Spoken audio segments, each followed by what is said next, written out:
Hello folks, Stan WB2LQF here this morning, and the subject for this short little video is a subject that may be near and dear to the hearts of many amateurs such as myself who like to build equipment and have always had a problem labeling it properly.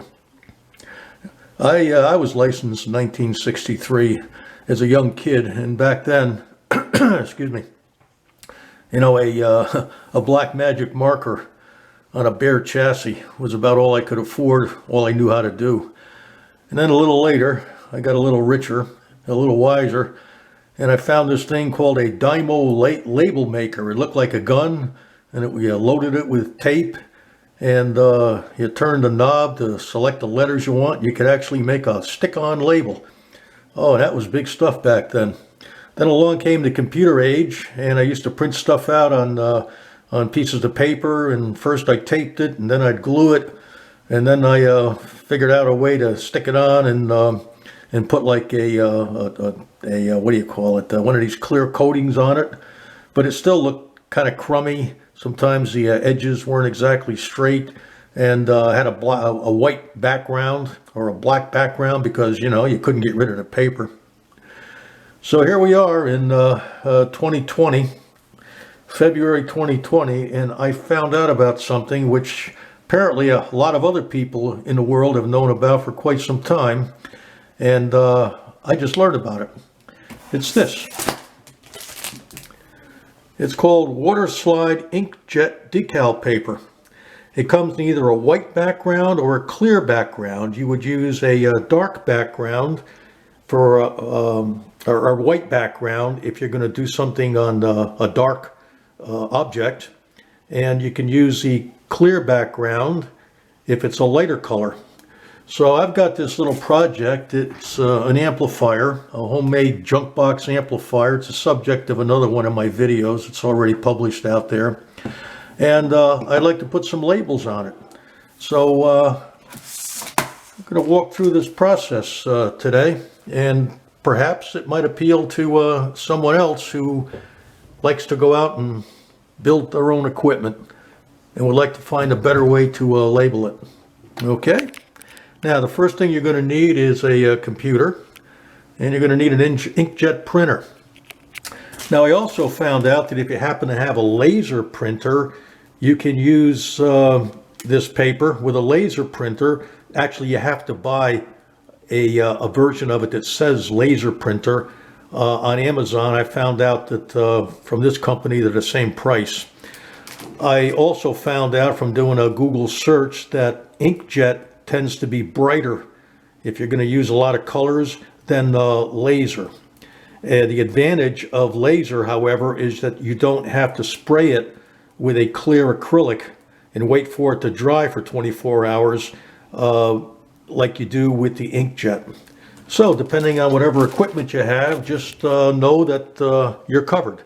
So you need a printer, you need a computer, and you need something like, I use Microsoft Office or Microsoft Word to print my labels, okay? Then after I print the label, I usually print it out on regular paper, so I know that the size is going to work. I print it on the paper, then I cut it out, and I place it over the controls just to see if I like what it's going to look like and if I like the print style. Once I'm all done and finalized, I put the sheet of this paper in, I run it off, and this is what happens.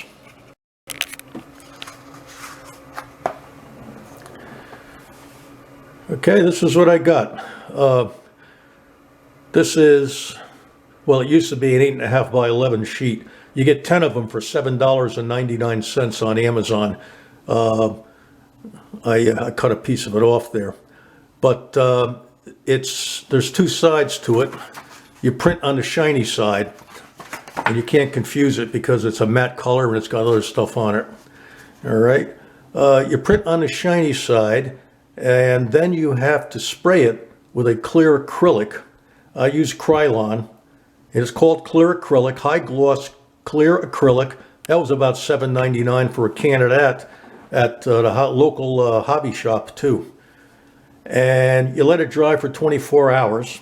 Then you go to the final step. The final step is to cut out each individual decal, soak it in water, and then slide it on. And so the next time you see this project, it'll be all labeled. We'll see how it turns out together, okay?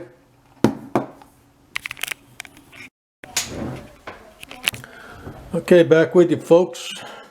Okay, here we are. We got a little tub of warm water and some paper towels, a scissor, some scraps, and here's the finished project. How do you like that? Look at that. Not too bad, huh? You can't see the edges. You run your finger over it, and there's no apparent you know, feel that there's anything higher above the surface. So I'd say that's a definite winner for homebrew projects or any other kind of labeling. These decals work on plastic and metal and wood and cloth and all kinds of things. Well worth checking out. Sorry about the quality of this video. It was never meant to be anything other than a general introduction. And when you buy these Waterslide decals, they come with absolute complete instructions. Although you hardly need any instructions at all. It's so simple. If you've ever built a model airplane years ago, a plastic model airplane, and you used decals as a kid, you already know what to do. You only need about 6 seconds or so in the warm water. Alrighty? Well, hope this gives some folks some ideas here of alternative ways to make a label. And once again, sorry for the short and crappy video quality here. I'm not in my usual place. 73. Have a great weekend. Bye-bye.